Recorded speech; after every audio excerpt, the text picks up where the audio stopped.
Hello there. In this lesson we will be continuing our work on complex numbers, this time beginning N1.2, geometric representation of a complex number. In particular, we will be looking at how to represent and use complex numbers in the complex plane. Before we cover the new content for this lesson, we will go through this question which I left you off with at the end of the last lesson. If you have not had a go at this question yet, pause the video now and go through it yourself, and then play to see the answer.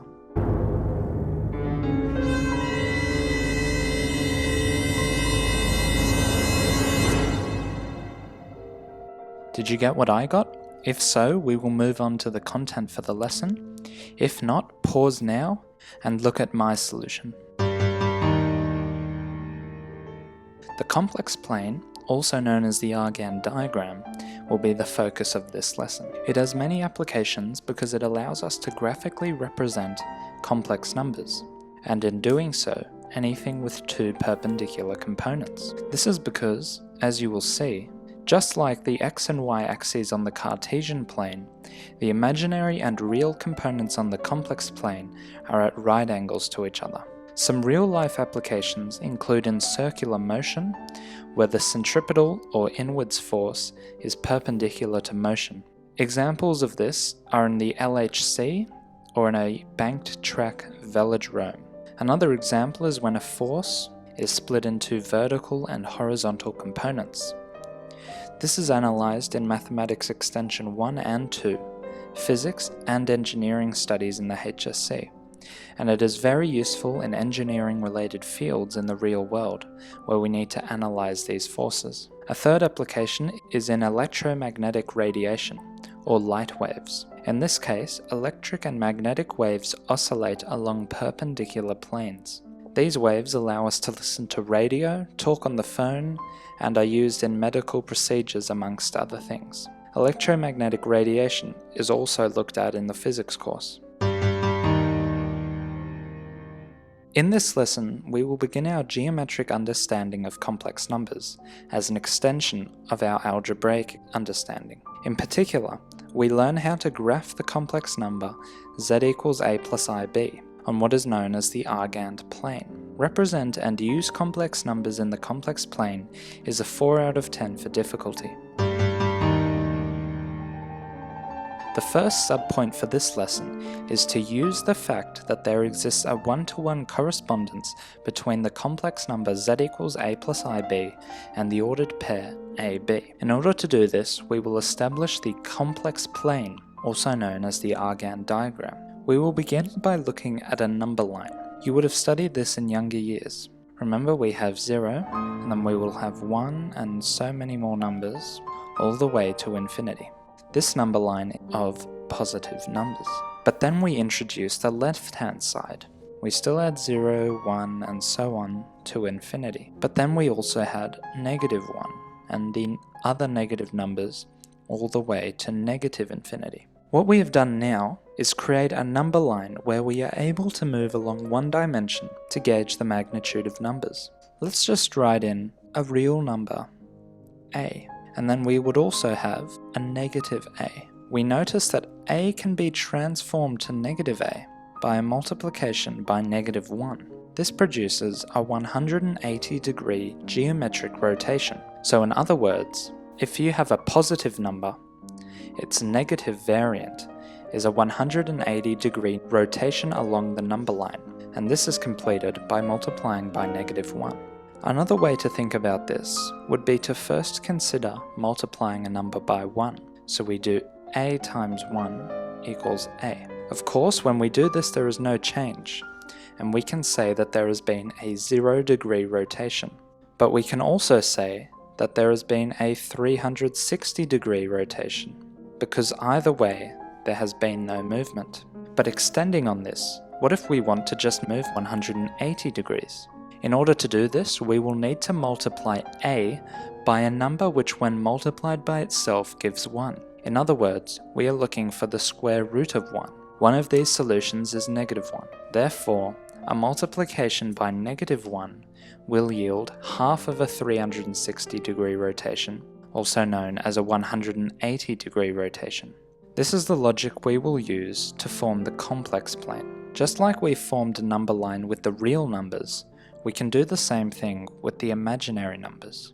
This will go I, 2i, and so on, and then negative I, negative 2i, and so on. So the imaginary line is indicated by the imaginary unit I. We can do the same thing with the imaginary numbers and multiply by -1 to get a 180-degree rotation. But now we want to reconcile these two number lines in order to form a complex plane which allows us to visualize complex numbers. How will we do this? Well, let's look at the real number line. So we've already got the real numbers, and now we want to introduce a second dimension, the imaginary numbers. This would be done by combining the real number line with the imaginary number line and making them perpendicular. But in order to do this, we need to give reason.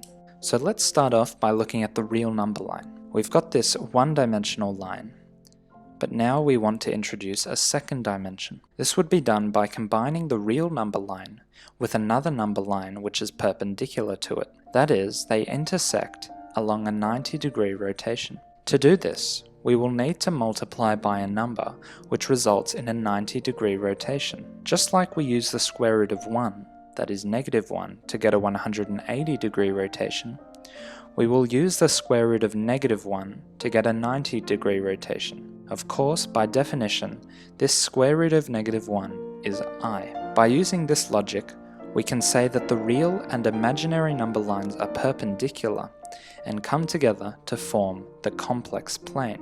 We can fill it in here and have the imaginary part of the complex number z on the y-axis and the real part of the complex number z on the x-axis. Now we are able to plot both the real and imaginary components of complex numbers and achieve a graphical representation of all complex numbers on this plane. This plane is known as the Argand diagram, and it will be of major focus in the rest of our study of complex numbers. In the last lesson, we looked at an investigation into the algebraic implications of multiplication by I. Remember that we found that I was cyclical by every fourth power. In other words, I to the power of 5 is equal to I. This was done by repeatedly multiplying by I. We can now verify this through our geometric definition of multiplication by I. So let's start off with any number. We can call it n, and we'll just put n here. Don't forget to fill in the axes, otherwise we do not know what we are plotting. So n just represents any generic complex number. Now, if we multiply by I, it will produce a 90-degree rotation, just like we were speaking about. Therefore, in will be perpendicular to n. Now, let's multiply by a second I, in other words, I squared or -1. This will be -n, and it will be perpendicular to in, and therefore it will be 180 degrees rotated from n. If we multiply by a third I, we will get -in, and that is perpendicular to -n, and therefore it is also perpendicular to n. Finally, multiplying by a fourth I, we will get back to n. Therefore, as we've multiplied by a fourth power of I, we've ended up with a 360-degree rotation of n, and we are back where we started. This validates our conjecture from the previous lesson, whereby I is cyclical by every fourth power. The second subpoint for this lesson is to plot the point corresponding to z equals a plus ib. Now that we have derived the complex plane, we can use it to plot complex numbers. To do this, we will take the real component of the number and move along the real axis, and then we will take the imaginary component of the complex number and move along the imaginary axis. Then we will find the point of intersection between these values and plot the point. This will be the graphical representation of the complex number. Let's look at a few questions. First up here, plot the following complex numbers on the Argand diagram. First, we will need to fill all of these in. So we'll have the imaginary on the y-axis and the real on the x-axis. I'll just do these for all the questions. Again, I must emphasize the importance of labeling the axes, because without labeling them, we wouldn't know what we are plotting. So now let's look at A. We have the complex number 1 minus 3i. So the real component is 1. So let's go here to 1. And the imaginary component is negative 3, which means the y value will be negative 3. Therefore, we can plot our point here, and we'll just label it A, 1, negative 3. We'll now do the same for B. We have negative 4 for the real component, and 4 for the imaginary component. Therefore, we can move 4 positions along the real axis to negative 4, and 4 up the imaginary axis to 4. If we were now to find the intersection between these, we would get a point here, and therefore B is at negative 4, 4. On C, you can have a go on your own, pause the video and then play to see the solution.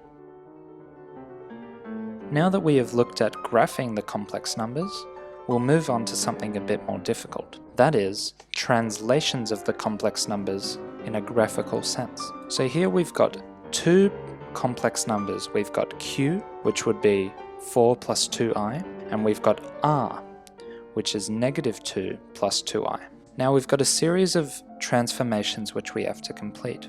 Our first one is IQ. So what we could do is do I and then 4 plus 2i in order to solve for the complex number, and that would give us negative 2 plus 4i. Or we could use our understanding of the identity I and just say that it's a 90-degree rotation. A 90-degree rotation around the origin of the point 4,2 would give us negative 2, 4. Therefore, we can plot the point IQ here, and that would be negative 2, 4. Now B. Remember, this is one of the forms for writing Q conjugate.